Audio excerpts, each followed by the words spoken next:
Okay, this is Greg Dooley back for another short edition of a little bit of Little Brown Jug lore in video format. And again, if you want to find out more about the Little Brown Jug, go to MVictors.com, click on the link "The Jug" at the menu option at the top, and all my articles for my research starting back from 2009 to today, you can find them all there. But today, I want to talk about something that this is actually one of the myths that still kind of, I think, persists today. And it really gets into the question of why Michigan bought the Little Brown Jug in the first place. Of course, we're talking about the great 1903 game. Michigan traveled to Minnesota to face off of undefeated and unscored upon, just like Michigan, the Minnesota team. And the myth goes that even before the game was played and the jug was left behind or lost or whatever the other myths say, that Michigan bought the jug for a specific reason, namely that they feared that Minnesota would taint the water, or poison the water, or in other words, try supply the water, but provide a dubious, arguably illegal um, tactic whereby they would taint the water in some way that would make the Michigan football players sick or not perform or whatever it is, right? So, is that true? Well, first of all, look, this was a brutal game, and this was a big game, and this was a brutal game in general, but a very specific big game. And we know that football is not immune to tactics off the field to try to distract opposing players. You've probably heard many stories of when we travel to Columbus, and in the middle of the night, fire alarms go off, or there's no hot water or any water at all for the team. You've heard of various teams. Minnesota, one of them, when they had grass.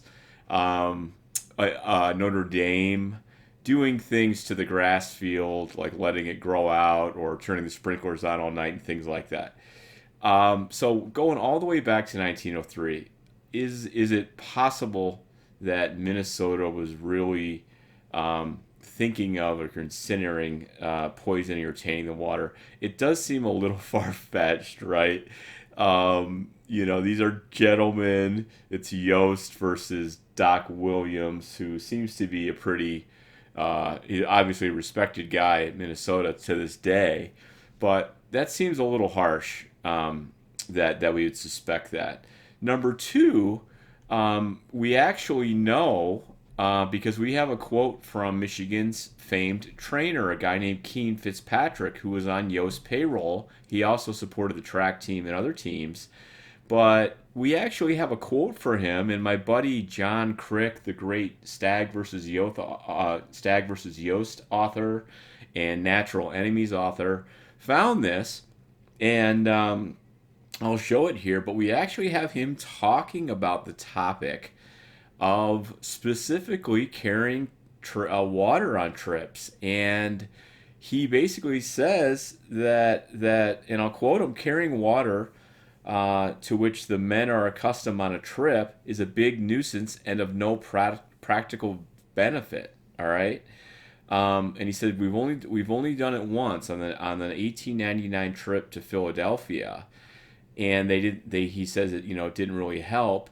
And he says even on the long California trip, and that long California trip, of course, he's talking about is the 1902 Rose Bowl, the first bowl game ever played.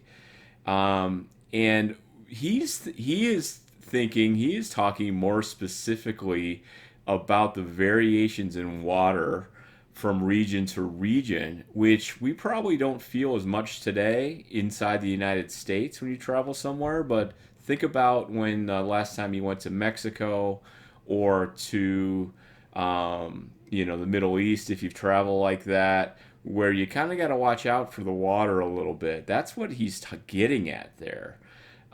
So put it this way, they that was what they were worried about. it wasn't about necessarily the other team poisoning it. He might have even said something if they feared it at this time. It is kind of amazing that this quote is happened right before the game, the 1903 game, which resulted in the Jug rivalry. So all these things.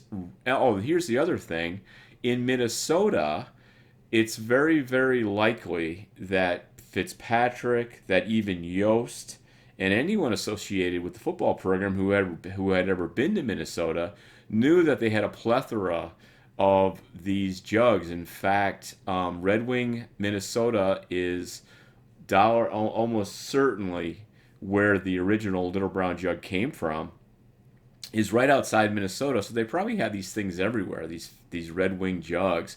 They probably knew that. They probably knew when they got there that they could, go down and buy a water jug, and have it for the game.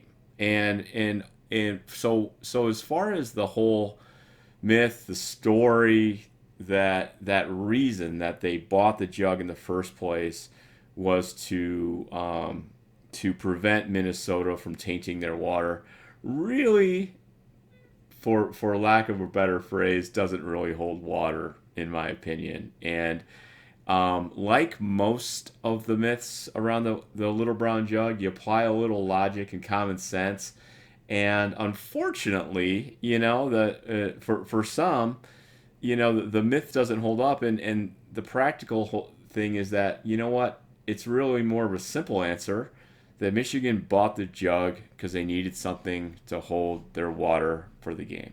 All right. So I hope you enjoyed that. If you've got any comments or questions on this, let me know. And again, if you like these videos, subscribe, and share it with your friends. This is Greg Dooley for the MVictors History Show.